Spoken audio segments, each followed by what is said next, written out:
Hi, everybody. Welcome. Hopefully you can hear me okay.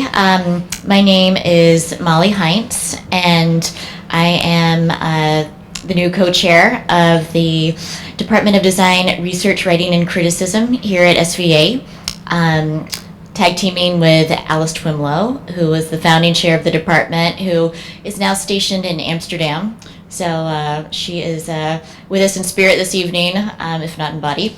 But I would like to welcome you to the second of our fall lectures. And here's a quick snapshot of what's coming up for the rest of the semester.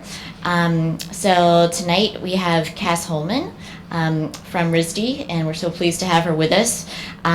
Next week we have a special treat with Marco Ferrari, who is here from Milan. He's actually working on a project with the Guggenheim right now that will open on Friday, and I don't have all the details on that, but it's an off-site project with the Guggenheim's architecture curator happening down in South Street Seaport. Marco will then take a rest this weekend, I hope, and then speak to us here in the same room, same time, next Tuesday evening. And we hope you'll join us for more lectures coming up other Tuesdays this fall. And for anybody who's interested in learning more about the program, I would really encourage you or invite others you think might be interested to come to our open house, which is happening on November 10th in the evening, the same time this lecture series happens. And at the open house, we will talk a little bit about our definition of design, which ranges from tie-dye to toast and everything in between. And we'll hear from some of our faculty and some of our alums, and give you all the opportunity to ask lots of questions, and we'll have a reception as well. So here's the program just in a quick snapshot. It's a pretty intensive 9 months, and during that time there's a lot of activity, as the current students will attest, in addition to a lot of writing. But we get outside the walls of the department quite a bit on site visits. We have a lot of people coming in as guest lecturers beyond our Tuesday series, and we also offer some significant scholarships currently. And a quick snapshot of our current faculty, many of whom are actually out in the field themselves, working as journalists and writers and practitioners. And just a little list of the kinds of assignments that we do. Everything from op-eds to profiles to podcasts. And we really want to be honing the skills that range from reporting to interviewing to developing a critical position to storytelling. Applying is really easy. It is a couple of transcripts, or however many you have in your back pocket, a letter of recommendation, a statement of intent, and a writing sample plus a resume. And you can find out more about what we're doing on our website.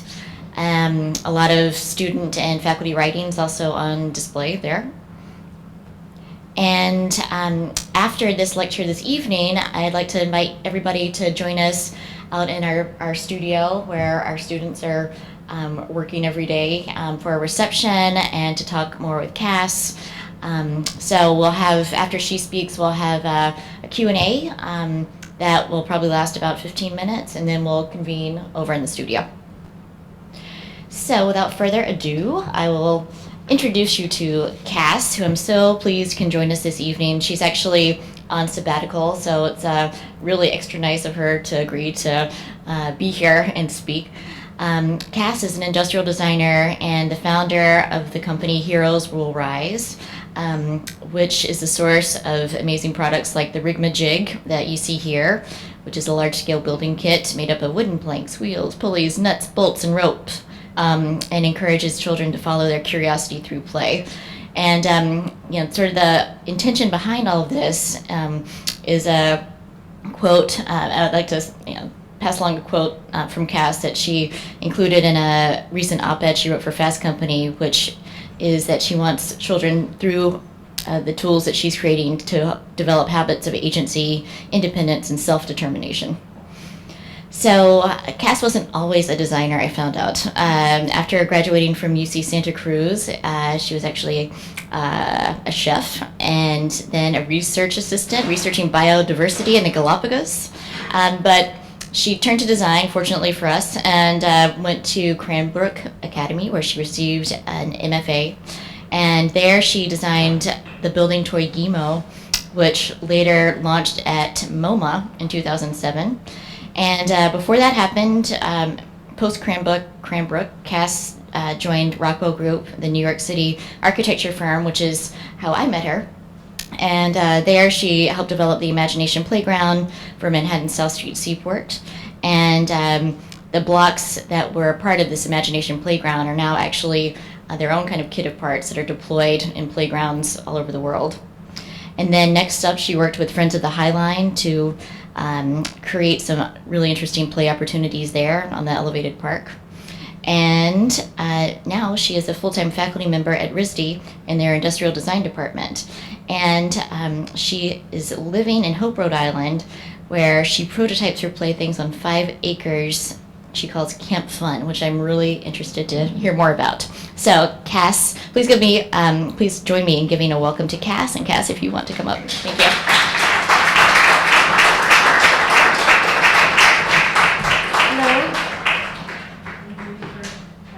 That person that you just described sounded really impressive. It was my experience of all of those events that didn't, so yeah, it wasn't quite what it sounded like.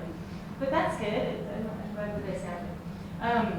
Yes, I'm associate professor of industrial design and a designer for play, which I have a hard time with words. I find language to be very problematic. Because of course designer for play sounds like designer for play, and that's not exactly what I mean, even though that also seems like something that I might consider at some point.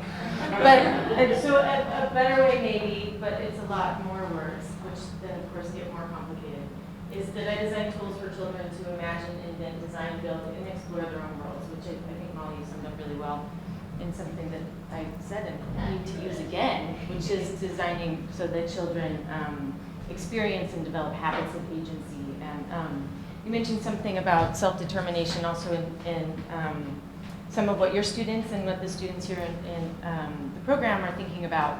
So I thought that this would be kind of where I would focus. This would be the anchor of what I was going to talk about tonight. And in case there was any doubt that I'm an industrial designer, I had to put in some sketches. That was a nerdy industrial design joke, see? So, but briefly, right now, I'm on the heels of a really exciting project and kind of what's probably the largest project that I've undertaken without realizing that I was undertaking it when I began, which is the 14th Street Y came to me and asked for some help with their rooftop playground. And I had worked with somebody who worked with somebody who was a colleague of the director of the early childhood center there, which they have a preschool, they have after-school programs.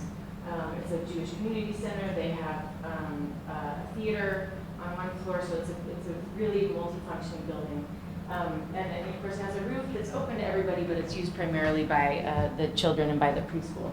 So they had this, and it, I actually love this art part, and I think they like the art too, but it was falling apart, and the rest of it kind of left quite a bit to be desired. This is your typical kind of playground equipment that I believe has 1 or 2 right ways to use it. It's not very open-ended, and you know, kids can do a few things, but then they tend to move on. So this is what we're doing now, and this is a sneak peek because we're literally building it right now, and I'm covered in paint because I was there all day on the roof, which was gorgeous. It was such a beautiful day.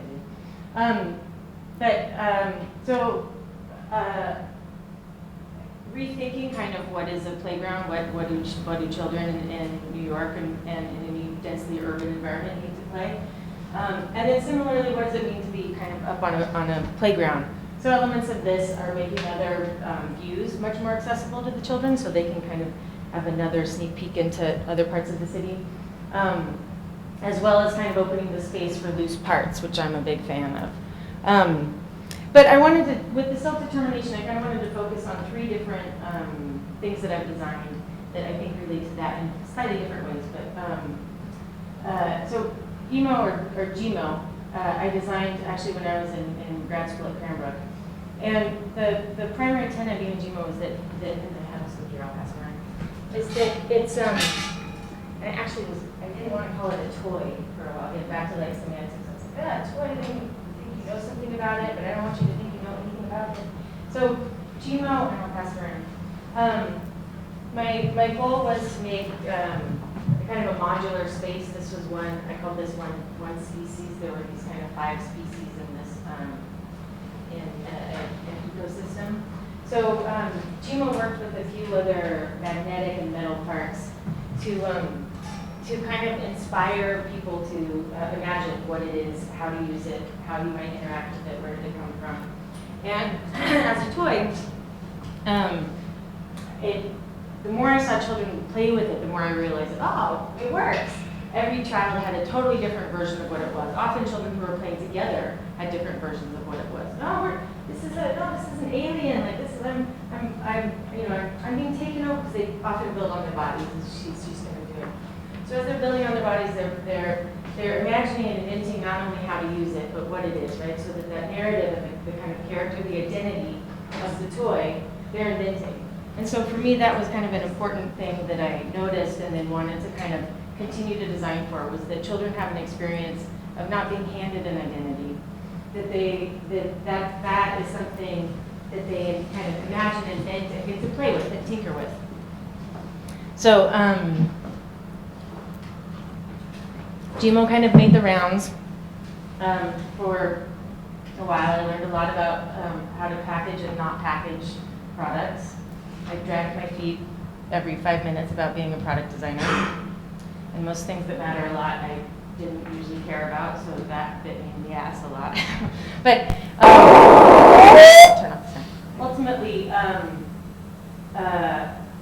it sold well. But the feedback that I got, and I think what I learned from GMO, aside from how to work with factories overseas and distributors overseas, was sold in Japan for a long time. And I wound up working with the factory in Japan. But was that in children's museums and other places that were using it, the less I gave them, the more they did in fact bring. So I would send them, they would say we want some GMO, or we want, they'd buy some GMO, and then they'd say, well, how should we install it, or what is the kit of parts for this as an installation in a children's museum? And I gave them as little as possible. I would give them some suggestions, but when I gave them less, I found that they brought more, and in fact, they did things with it that I couldn't have imagined, right? So it was kind of this collaborative design experience, but it was more important than that. I think that they were actively part of designing for it, and now we're stuck. Sorry. So this was one of the spaces that, and this changed every day. So, I think at night the museum would kind of try to put everything back on the wall, but people would come in and kind of hang out and move things around. And so, so I think with GMO there was this element of kind of imagination and inventing the story that carried over into this NEST project, but in much different ways.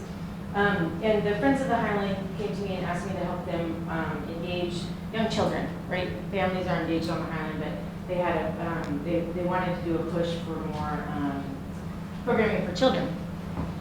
So what I proposed was this kind of kit of parts, and I'm going to go briefly through a lot of the details, and you're welcome to ask questions later. But essentially, a kit of parts, and it needed to be really earnest, humble materials so that it felt like it belonged on the Highland. Part of what I like about the Highland are all the kind of abandoned little cues or like prompts where you can see something important used to be there. There's a giant metal thing that maybe did this, we don't really know, but I still, and I absolutely remember as a kid, I could spend 2 hours just trying to figure out what it did or what it was. So this became the children's workyard kit, and it works, and it still comes out a couple days a week. I think in the summer it comes out 3 days a week, but it's kind of a pop-up playground of sorts. And this photo, I've been told I shouldn't show this photo because this is a hot mess. But that, for me, that's part of it. Play is messy. I think people get worried about, you know, oh, is this a trip hazard? Is this a, you know, I love that this little guy's barefoot. But, you know, creativity, and when kids are in something, it is a mess. They're, you know, some of them really like to organize, but others are just in it. So I think there's a certain amount of clutter that I secretly like to see. So the part of, I think that the self-determination elements that happen in, this was the Highland workyard kit, and it evolved into the Rigamajig. So it did so well, and I had a lot of interest from teachers and a lot of really great feedback from people. And so I spent about a year re-engineering it to become a product, right? So that it could come down to a price point and be sold on the market. Thanks to a really wonderful contract from my lawyer. I had the rights to make it into a product afterward. So, and the Highland was helpful and supportive. So, with Rigamajig, I think people see it and say, oh, that's great for STEM. Like, that's a great engineering toy. And you know, I say, well, yeah, and I'm certainly not going to argue with somebody, you know, seeing the value of something that, especially when it's something like STEM that frankly has a lot of funding, right? But for me, the elements of Rigamajig that are even more important is that there's without getting too rhetoric, there's like the steam element, right? You know, the stem, and then if you add bar to steam. But for me, the difference in that is that it's not an engineering toy, right? Yes, while they're playing with it, they may be like kind of learning some principles, and in order to get something to stand up, they kind of have to figure out lateral stability, or it'll fall over, or the friend has to stand up. There's very often one friend who just stands up for a while. So it's like, come on, you guys, we gotta figure this out. So out of necessity, they figure out structural integrity so that they don't have to stand there. But these boys weren't, there's no instructions for this, right? So they were building a way to lift this bucket. They weren't building a crane, and they weren't building, you know, a pivot, and they weren't building, you know, they used the pulley in an interesting way, but and I don't think this is the most efficient way to make a machine that lifts a crane, or to lift a bucket, but it lifts the bucket, right? And so in my mind, this is where, without instructions, or without somebody saying make a crane, right, and then giving it this identity, it's going to be a crane. So like, you kind of know what a crane looks like. Coming at it from like the function, or what I call them play prompts, it's more open-ended. And then they may build exactly a crane, but they have invented it. They figured out how to make it a way to lift a bucket. And so for me, that's a really, really important shift. And it's something around as we're developing a curriculum around Rigamajig, because it's being used in schools quite a bit. We're trying to keep instructions out of it. And then just a quick story about this one, because I love this. These two were playing together for a long time, and they just seemed to, I assumed that they kind of had a plan and they're building away. And then at some point I said, you know, tell me about this. And because I've learned not to say, what did you make? Because that you've assigned it a thing. What did you make? Well, first of all, what did you build? If I build it, only buildings are built, right? And so this thing that was actually like a creature or a spaceman, like I couldn't have built a spaceman. So there's certain ways to ask these questions that I'm learning about, and absolutely seeing the difference in the response of children. So when I say, you know, tell me about this, it invites them to share any number of things and not feel like they have to assign it an identity. Oh, it's a thing, it's an elephant, when in fact it wasn't an elephant. So she starts talking about that it's a fairy. It was some like space fairy something, and she's telling me about what happens over here and how it has legs, but it would really rather dance than fly, whatever. And then he's looking at her like she has like snakes crawling out of her. He's like, what are you talking about? No, this is a water park. So this is a water park, and that's a spaceship part. And they've been playing together for 45 minutes or an hour to make this. And in their imaginations, they were totally different things. So I love that. And then of course I'm just as happy when I see children making just stuff like it's just an act of making. It's just a big mess. I don't know, or it's probably not for them. Maybe it is something very specific, but And parents and things. Oh, so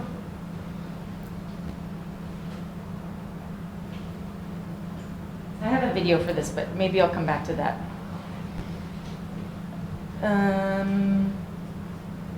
Yeah, that's the video. So I'll come back to the video. I feel like I just talked a lot about this one. So the third element, or the third kind of project that I'm actively working on right now, which kind of brings everything that I do together, but also makes me wonder why I do anything. This is the most humbling experience I've ever had. This woman is Ms. Chung, and she is basically the superintendent of schools in a region of China called Anji.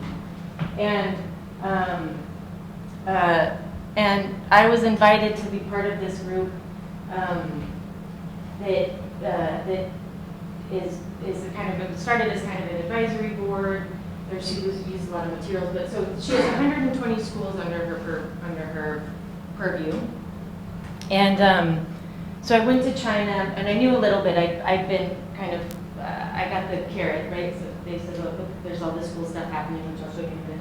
And I was like, I don't understand anything I'm looking at right now. I'm so confused, but also it's everything I would ever want for childhood and for learning or our institutionalized education in the U.S. So I was thinking, I don't know how, I've never heard of this. How is this happening? 120 schools. That's how many thousands of children. So as we're touring the schools, I'm seeing things like this, and it's in the middle of the kind of yard. They don't call it a playground. And I'm thinking like, oh, is that just an accident? Until eventually I see, a couple of kids like shimmying up and down this, and I thought, oh great, so playground, sure, that's playground.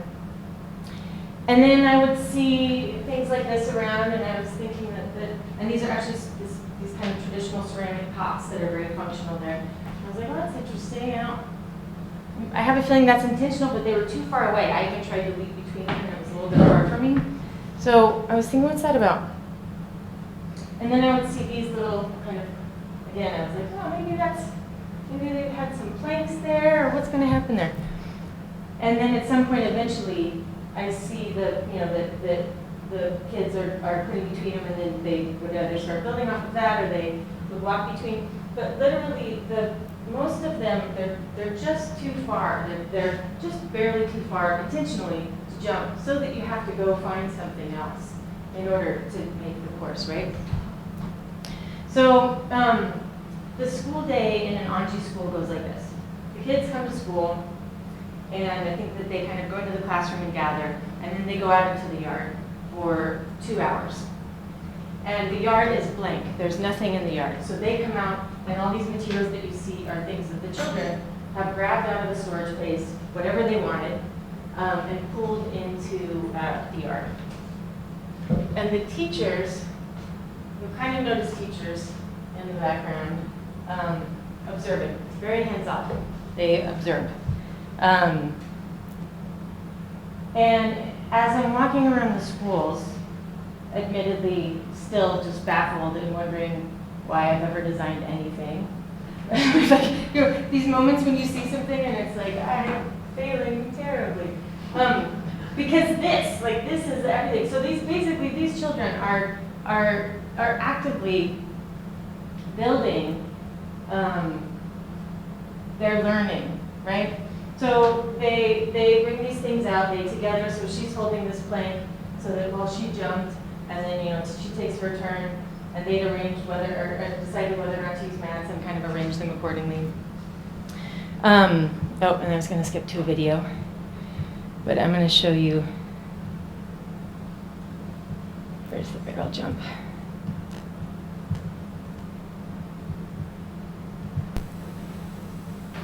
I'm just going to let this run for a little while in the background. I'm trying to make it go bigger.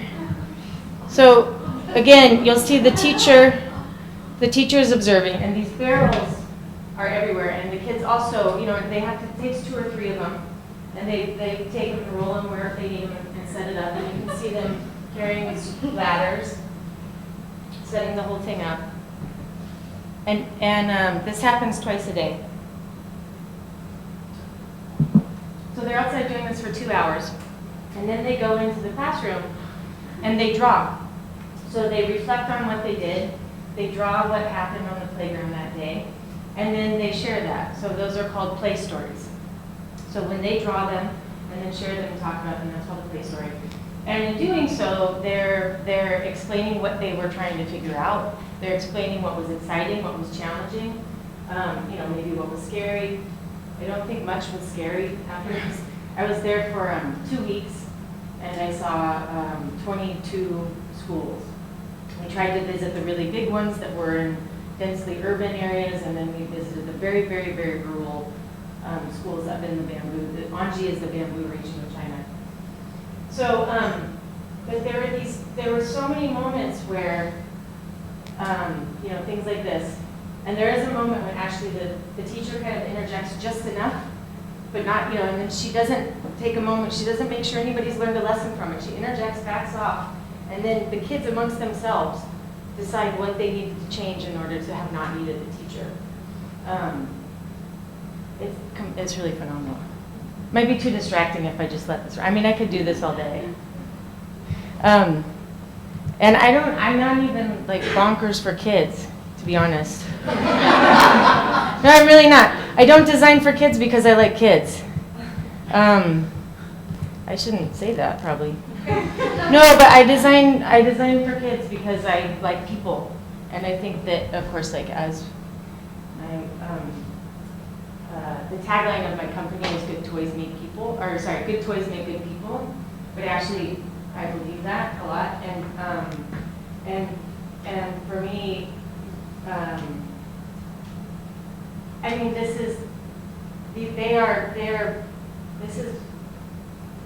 they're growing up, like they are so actively engaged in their own lives, in their own worlds, in their own communities. And they feel the support of the teachers, and to some extent they're guided through with the teachers, but it's really, the teachers disappear, which as a teacher is kind of disheartening, right? The best teachers are kind of like, they should fade out. I'm like, no, but it's true, right? We scaffold.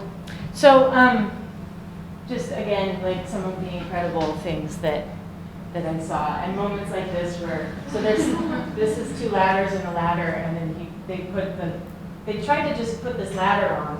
This took about an hour, probably an hour and a half that they were working on this, and they really wanted it to work. And I don't know why the cushion, somehow the cushion did help, but it was this, like, oh, I know what we need a cushion. And then also moments like this, so just little, right, puts the thing on the end of the plank, sits on it, lets it go up in the air. So just little, and of course he has to play with mud. Yep, amazing. And so I talked about the play stories, but the teachers, as you saw in the background taking photos, after the second part of the day, when they go out in the yard again and play for another 2 hours and then come back in, the teacher has taken photos, and she pulls some photos up, and this is, so these two boys are in that photo, and so she's asking them, and I dabble in pedagogy, so I was thinking, oh, this is Reggio, and now she's going to point to the learners of pedagogy of Reggio Emilia, and the teacher helps connect, like mark the moments, and it's also kind of constructivist for a teacher to say, did you notice what you learned? They take a learning moment and point it out. And so I thought that was what was going to happen, but what actually happened was she was asking them, what were you trying to figure out here? What was your question? And so the whole foundation of learning wasn't about a moment that there was something foundation, like this is something real happened out there. But it was all about inquiry.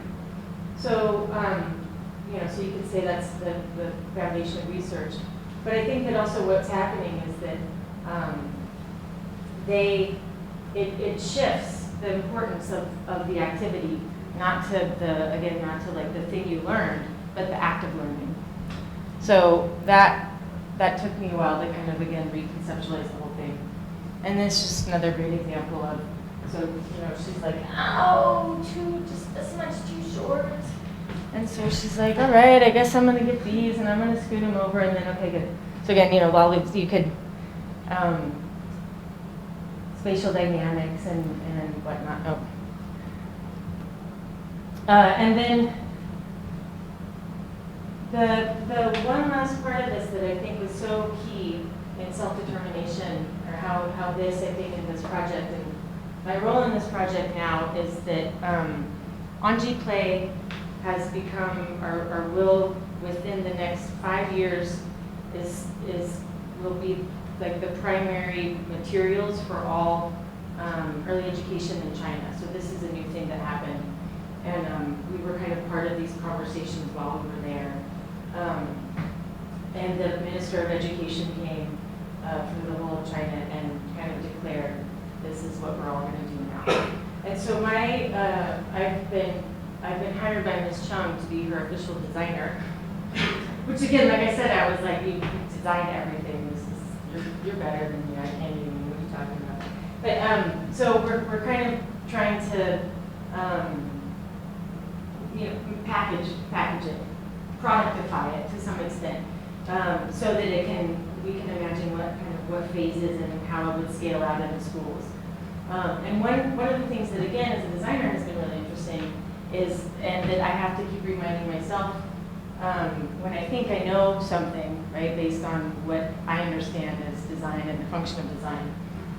In this project in particular, I almost always have to pretend I don't know, or assume I actually don't know. So these ladders there are just this one is maybe poplar or pine, and this one is bamboo, and there's kind of the A-frame ladders and the straight ladders, and in trying to make orthographics for them, just something that I can get to a factory who's going to make them in mass.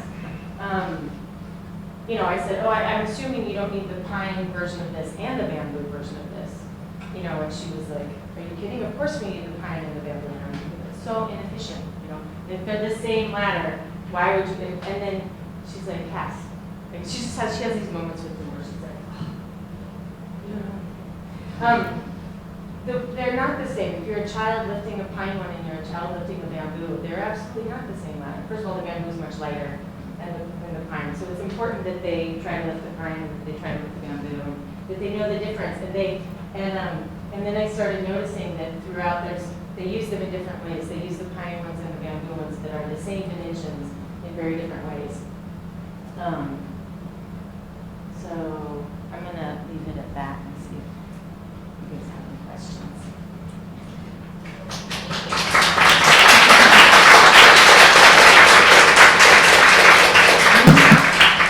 How did they arrive at those forms? How did they get to the point where they thought those are the forms that they need to work with?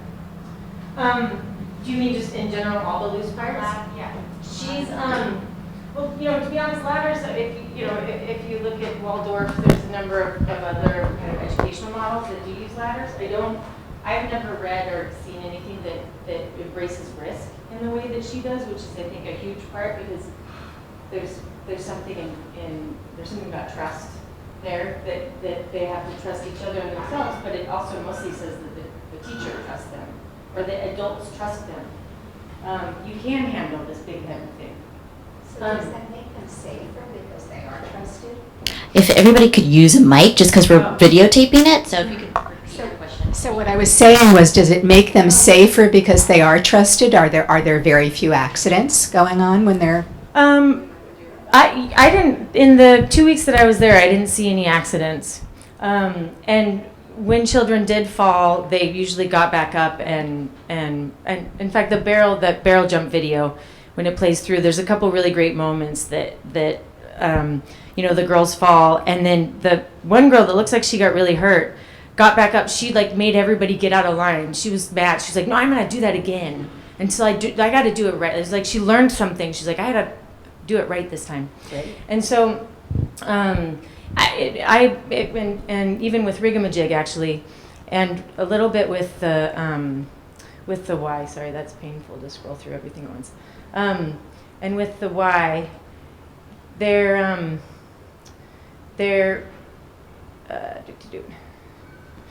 so these slopes are not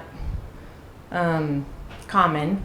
I think compared to other things I've seen, they're quite tame, but they're a concern, and they're something that's new, and they're something that the teachers haven't seen before, and so this is something that we kind of had to walk through how to introduce to children, but in my mind, children always know how to use it. They jump in and figure it out. But I do believe that when you give someone that's perception of risk, and actually there is some study of this in adults and in children, but if you give someone a pool noodle, they'll probably smack their friend with it. But if you give them a baseball bat, they probably won't, right? But it's the same object, and it's because we know one is soft and right, the perception of risk. And so with Rigamajig, that came up, and it's come up a few times where people say, won't they, don't kids hit each other with it, or what if it falls? But it's very heavy. This is solid wood, and they play really carefully because they know that they will get hurt if it falls. And they watch out for each other too. I see kids really often, if they're in one spot and they go over to work somewhere else, they'll say like, "Oh, be careful," and they'll so.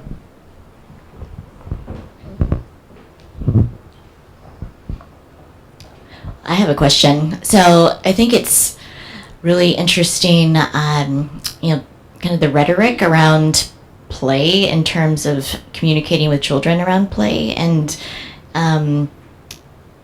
the way you described, asking a child about what they've done. You simply say, "Tell me about this," and I don't know. Could you talk a little bit more about that, or things you've learned through your experiences in interacting with children, and trying to stay away from anything that's directed? That's really interesting. Yeah. And I just was talking to a friend of mine, and for a moment I hoped that there was some element in post-rationalism that was this perfect tie into this, that was kind of about assigning identities and using words that kind of have meaning, or kind of have a defined archetype, or we think that we understand it based on language, when in fact it's kind of shut down any possibility of what it might be, whether it's in communicating with another person or imagining, like with the crane versus lift a bucket in this point. But the tell me what you made versus tell me about what you're doing. The other thing that I think happens there, tell me about what you're doing, or if you just kind of make yourself available for a conversation, that's the best, but it's often hard to kind of just, "Hey kid, what are you doing?" So usually it's kind of, there's some segue in, but we focus, and I'm a product designer, so of course, like, I am curious, like, "Oh, what do you think? What are you imagining? What do you think that is?" But half of what's happening for them has nothing to do with this. It's the experience of what's going on. So if you can kind of just be there and say either, "Hey, what's going on?" or "Tell me about this," or "Tell me about what you're doing," then they can talk about, like, "Oh man, I've been trying to get this thing going for 10 minutes and I can't really do it, and my brother just stole that one thing, and that guy just took off with the other," and so they're able to communicate about whatever experience they're having, be it good or bad, but something that, like, that's what's going on for them right then. So that's what they needed to talk about, rather than, for my sake, assigning some identity to this thing that it'd be for me. It wouldn't even be part of their own process of what they're doing. When you put a product like this together, what's in your head in terms of what you're choosing to give to the kids? I mean, do you have an idea in your own head of, well, this could create so and so many different kinds of things, or how do you come upon it? I think I try to, again, like, components that are tools. This curve winds up being really important. And it frankly is more expensive than some of the planks, but it's really important because that's what kind of takes it out of a structure and into a giraffe, right? So, and then each of these holes, maybe they have a function with carrying it, but also those for me become kind of cues, like maybe that's a window or an eyeball, or maybe a monster came and took a bite out of it. So there are a lot of small details, and that. Oh, that's not the one. Well, there's a few where they've also been taking the rope and sewing the parts together in a way that I wouldn't have expected, and so the rope, which originally was considered too risky, and we had to kind of go through some loopholes with regulations and things. But the rope for me is really important because it introduces a different way of building. So sometimes they'll tie two parts together instead of using a nut and a bolt.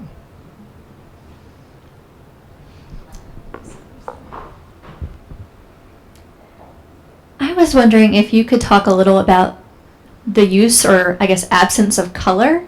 Yeah. I'm assuming it's so that things can stay open-ended, and I was reading earlier your article about paint toys and, Mm-hmm. being prescribed for girls and so forth. So I guess I just wanted to hear you talk a little about that. And I'm covered in colored paint right now because I'm using color on the 14th Street Y, and it's torturing me slightly, but I feel good about it.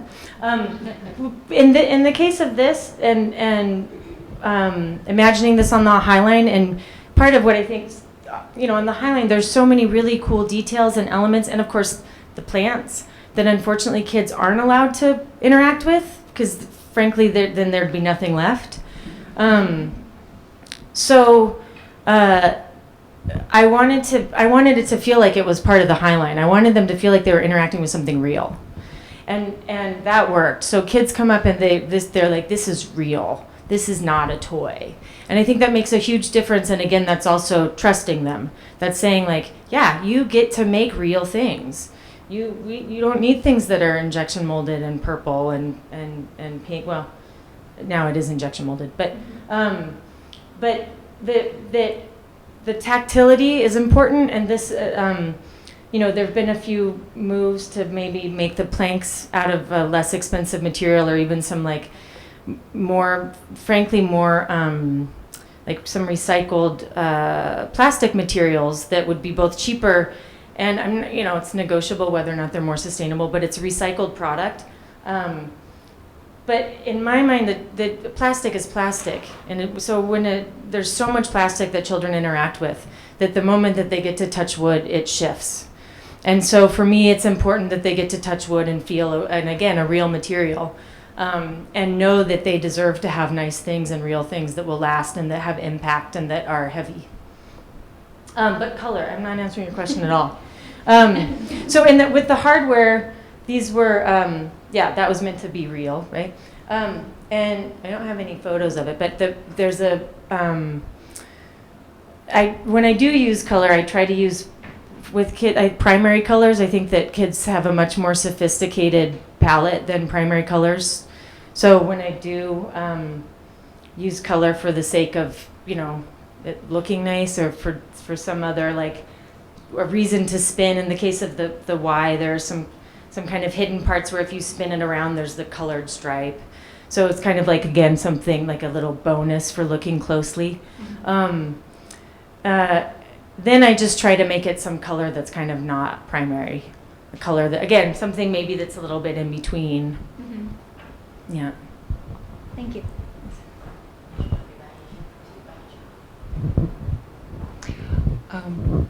It was fun to see how the girl and the boy had a different interpretation of what they constructed. Mm-hmm.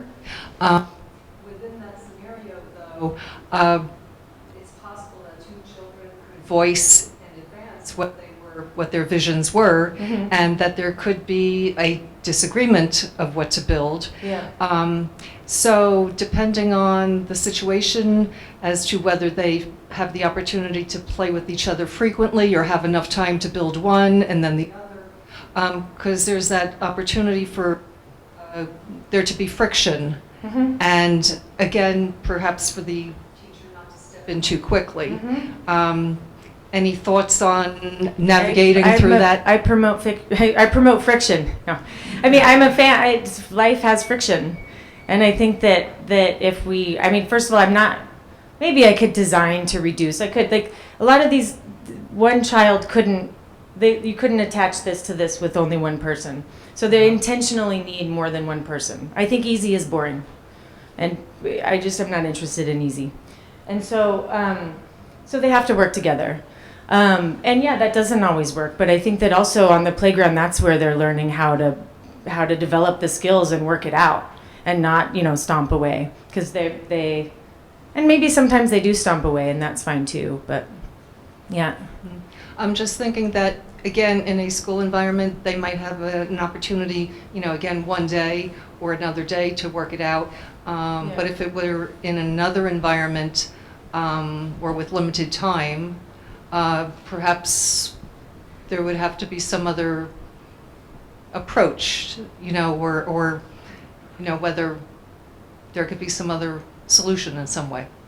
Yeah, the downside of almost all of the work I've shown, and as well as with the Imagination Playground, which I worked on with Rockwell Group, is that it does require supervision.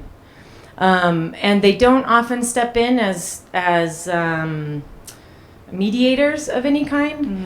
It's more just because we don't want things, I like to think of it as loved all the way home, right? We don't want things walking off of the playground.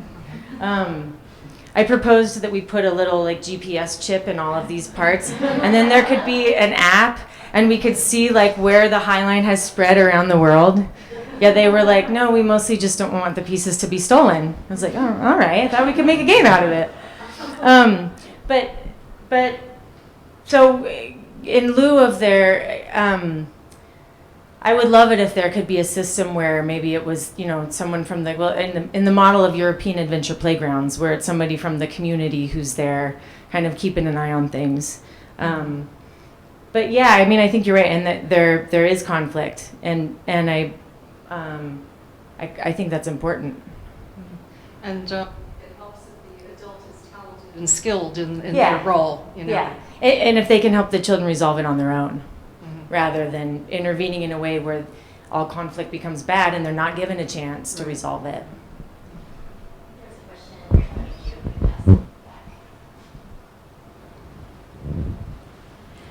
I'm curious about your working process on the China project.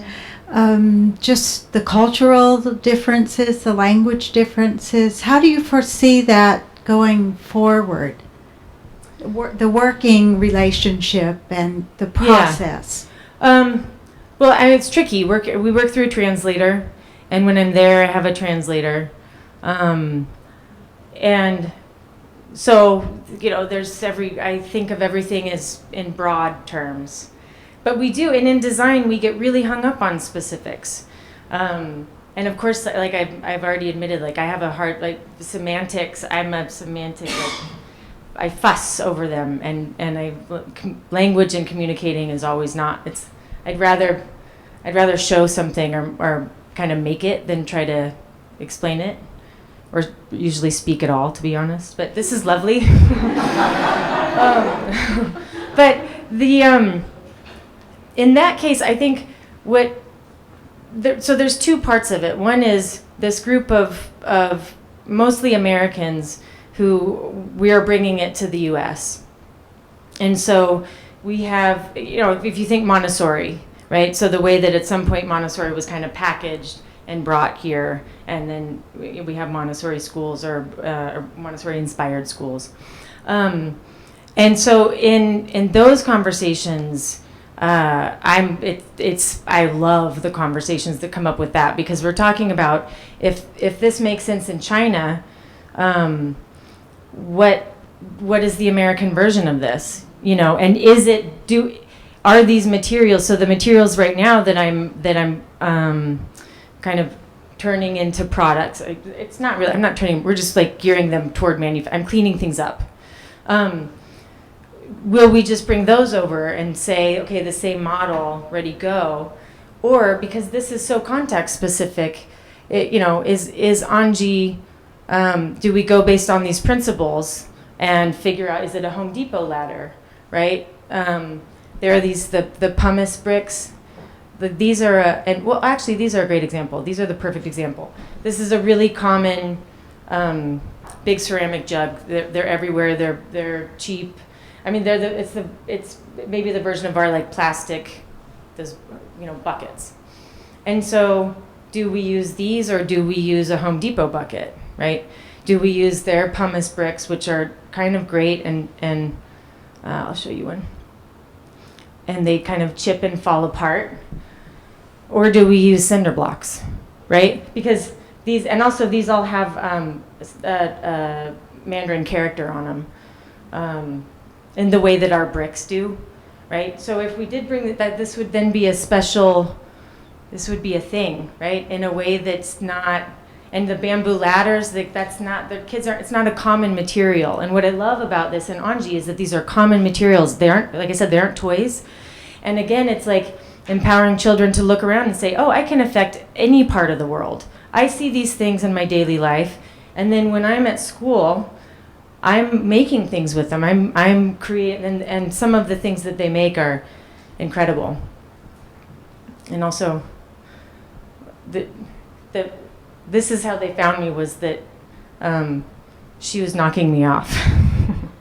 So this is a knocked off Rigamajig.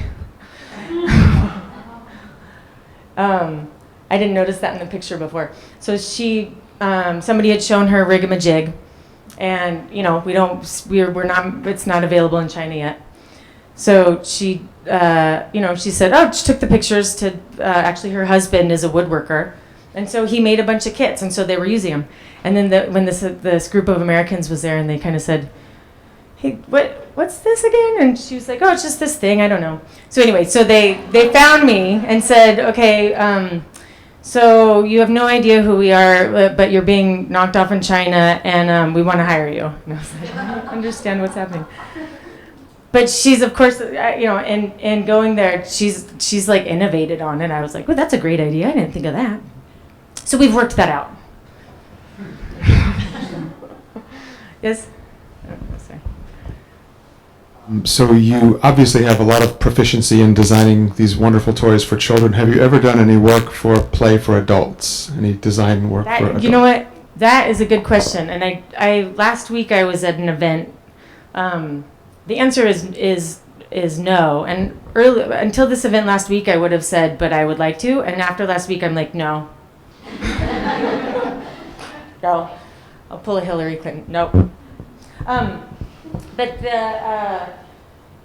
I think I can understand, or maybe it's just through research and collaborators that I've worked with. I feel like I have a good understanding of what children are working through when they're playing.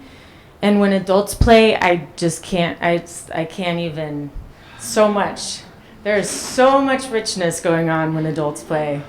And I don't know, maybe I don't have to understand it in order to kind of give them tools to work, or give us adults tools to work through it. But I think it's a different beast. Even when they play with Rigamajig, things come up that I'm kind of slightly horrified by, but they needed to work through it, I guess. I don't know. But Camp Fun, where I live, is kind of for adult play. Yeah. And I have a lot. This is the first time I've talked about any of this in front of my friends, who I play with a lot. And so I'm not horrified by how you guys play. Just so you know. The work you did at the High Line, how did you think through the process of what you created? Did you lay it out first, or did you design some of the shapes and sizes and then add them on as you go? Did you anticipate that you want to be able to have a crane as an example, or? Well, that design was one of many. So we'd had a whole kind of process where I'd proposed other ideas, and at some point we kind of had a site, so I designed this kind of climbing thing that related to the site on the High Line, which to me that just felt like a pipe dream. Like it's so crowded, they need to accommodate traffic, and it also, to me, the whole High Line is a playground. The whole High Line is for children. And so to make a little zone felt like that also kind of just didn't feel right. But so to your question, the planks came out of a conversation where I was proposing kind of hammers and nails and stumps and these different kind of way less interesting, way less cool kind of cart related things. And somebody on in the Friends of the Highline said, "Why can't we just give them 2x4s?" And I was like, well, no, but I mean, we could kind of give them we could give them like the Manhattan version 2x4s, right? Where there it's like it'll line up but also because it's not like they have, there's a level of mastery that comes with hammers and nails and 2x4s, right? And I wanted them to be able to show, or the nature of playing on the Highline could be show up, play for half hour and leave, show up, maybe you come twice a week, maybe you come once in your whole lifetime, right? So I wanted all the children who came to be able to do something that was bigger than themselves. And so we actually, when in that in mind, I started with kind of basic, all right, so how can I modularify a 2x4, right?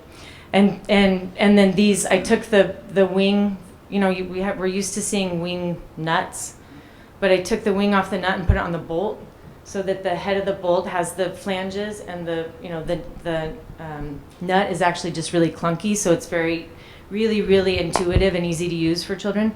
So in some of the schools, like this is how they learn righty-tighty, lefty-loosey.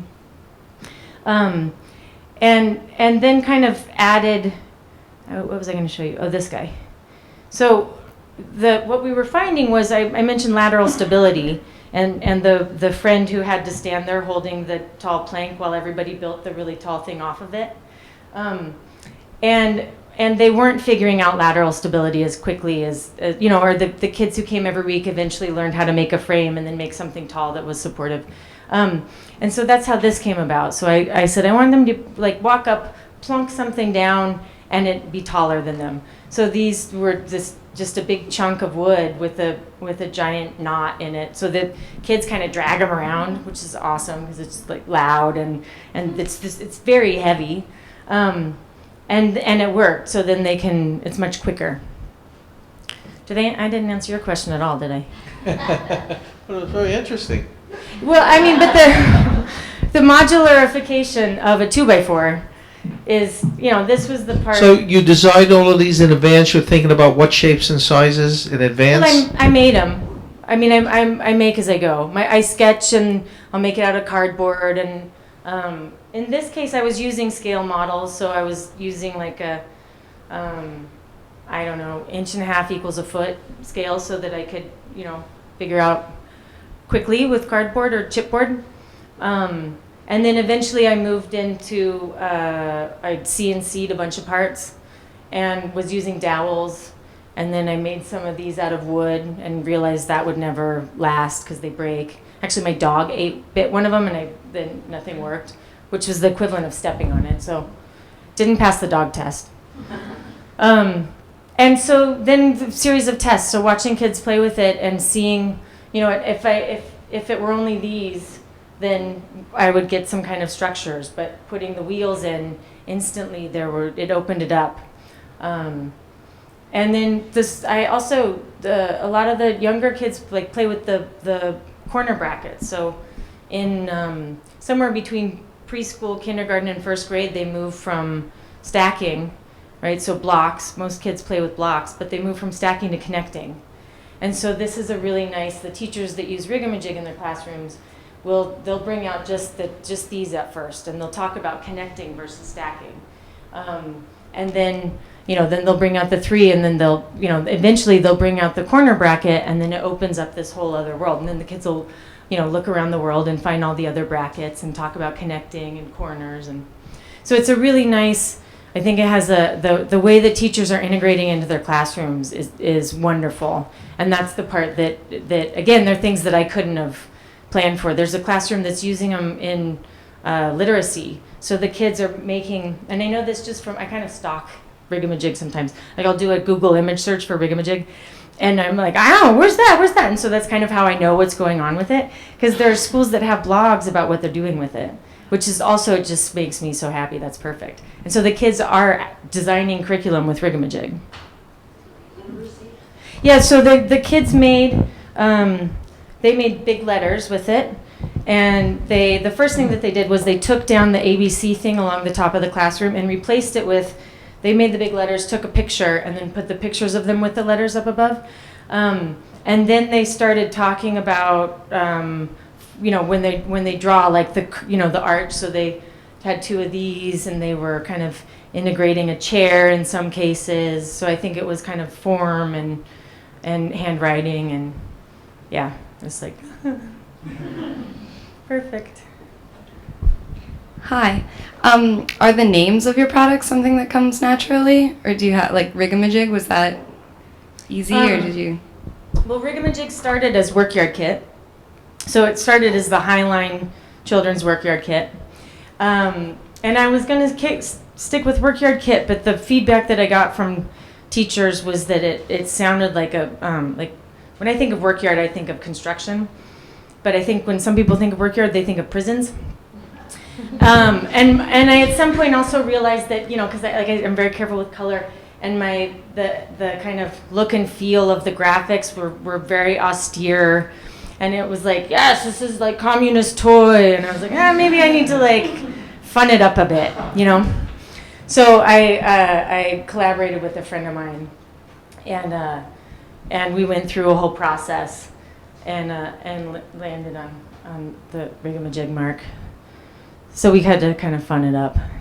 And actually in Rigamajig Junior, which we'll be launching soon, which is a home version of Rigamajig, I loosened up even more, which was so fun because in this case, I was getting a little too hardware. Like everything felt like it needed to be an abstraction of a hardware or something that related to like building and thing. And so the next version of Rigamajig kind of has some GMO in it. So it has more of the abstract, kind of dreamy, like not so, maybe it's a wing, maybe it's a cloud. So it's got some other more, open-ended. I mean, these are pretty open-ended, but less hardware derived.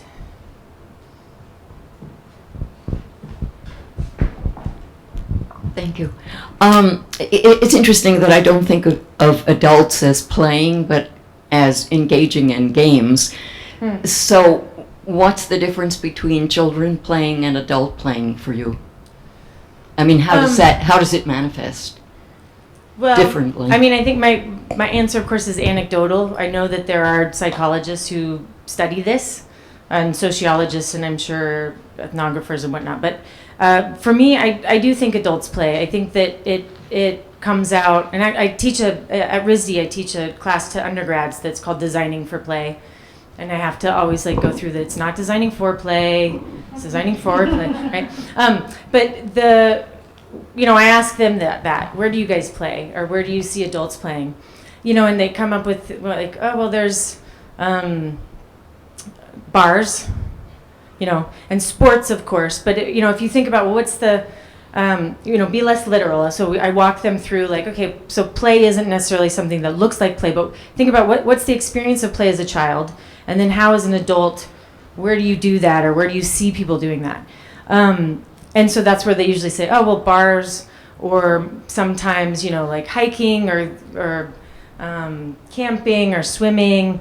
But it's much harder to come up with that feeling of like flow. I think, and design students and students at RISD, because it's an art school, I think that they think of the studio, right? Artists play in the studio because it's a similar, it's a flow. You don't always know it's a nonlinear process. You don't know what's going to happen. That's part of it. There's no failure, right? So I think that there's a relationship between play and failure that's, and flow.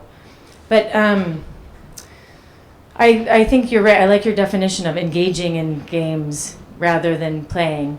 But, and maybe I think there could be more room. I find that the adults get very self-conscious when they play. And when they play with Rigamajig, and maybe I need to kind of like have a system or get better at this, but I think part of it is inviting them to fail, or just like, you can't use it wrong.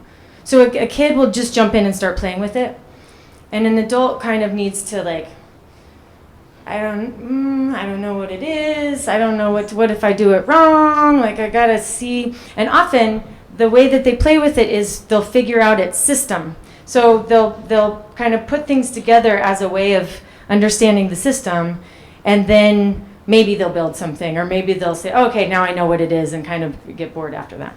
So it's I think we're out of the habit. It's habits.